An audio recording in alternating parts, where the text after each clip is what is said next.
หน่วยผักคณะโฆษณาอบรมเมืองปทุมพรประเมินหน่วยผักปลอดไซเข้มแข็งนักแน่นประจำปี2025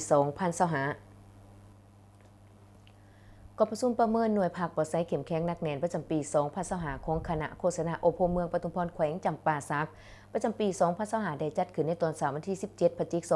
2025นี้อยู่ที่ห้องประชุมห้องว่าการดังกล่าวโดยการให้เกียรติเป็นประธานของสหายเกี่ยวตาญะวงศาห้องเลขาพักเมืองประธานองค์การกวดกาผักหลัดเมืองสหายศรีถนนไซศรีสว่างวงกรรมการผักเมืองเลขาหน่วยผักหัวหน้าคณะโฆษณาอบรมเมืองพร้อมคณะมีบรรดาสหายคณะกรรมการประเมินผลหน่วยผักปลอดไซเข้มแข็งนักแน่นขันเมืองพร้อมด้วยสมาชิกพรรคทั้งหมดภายในหน่วยพรรคดังกล่าวเข้าร่วม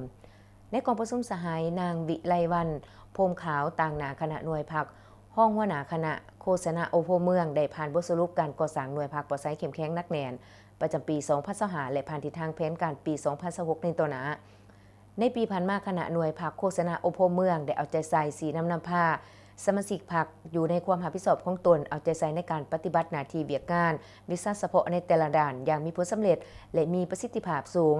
ภายในหน่วยพรรคมีจำนวนสมาชิกพรรคทั้งหมด7สหายยิ่ง3สหายจากผลงานการนำผ้าสีนำเวียกงานใน1ปีผ่านมาสามารถตีราคาจัดประเภทสมาชิกพรรคแข็งตีราคาประเภทหน่วยผักแข็งจากนั้นคณะกรรมการประเมินผลหน่วยผักปลอดไซเข้มแข็งนักแน่นขันเมืองและสมาชิกพรรคภายในหน่วยคณะโฆษณาอบรมเมืองก็ได้ประกอบคำคิดคำเห็นต่อบทสรุปและบทสำรวจการนำพารวมของคณะหน่วยผักเพื่อเฮ็ดให้บทสรุปมีความอุดมสมบูรณ์ขึ้นเติมเพื่อนำเสนอคณะผักขันเทิงคนขวอนุมัติเป็นหน่วยผักปลอดไซเข้มแข็งนักแน่นในปีต่อไปตอนท้ายกองประชุมสหายแก้วตาญวงศาห้องเลขาพรรคเมืองประธานองค์การกวดกาพรรคลัดเมือง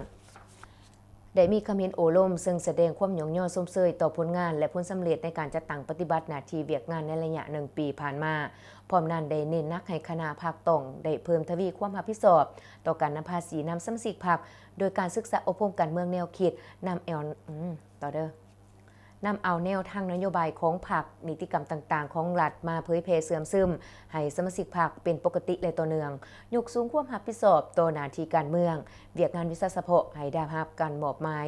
อย่างประดิษฐ์สร้างเปลี่ยนจากการยกสูงความรับผิดชอบในการจัดตั้งปฏิบัติกฎระเบียบของพรรคเอาใจใส่ปรับปรุงก่อสร้างพรรคไปตาม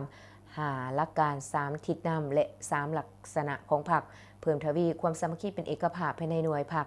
ตั้งหน้าศอกหูหามเฮียนกรรมใดบรรดานิติกรรมที่กันเทิงบางออกปฏิบัติหน้าที่เวียกงานด้วยหลักการร่วมศูนย์ประชาธิปไตยเป็นหมู่คณะและแบ่งความรับผิดชอบอันละเอียด